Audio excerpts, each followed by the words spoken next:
ভিডিওটা সবাই শুরু থেকে শেষ পর্যন্ত দেখবেন, অনেক মজা পাবেন এবং অনেক বিনোদন পাবেন। দেখতে থাকেন কি একটা অবস্থা হয় দেখেন। দুই অন্ধর কি সুন্দর একটা কন্টেন্ট।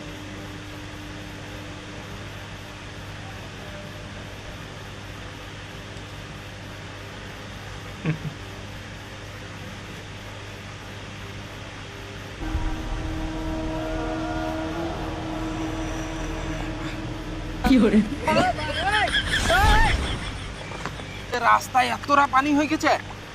থ্যাংক ইউ ভাই, তুমি আমার এত বড় হেল্প করছো।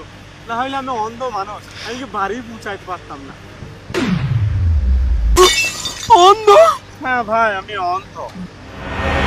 কি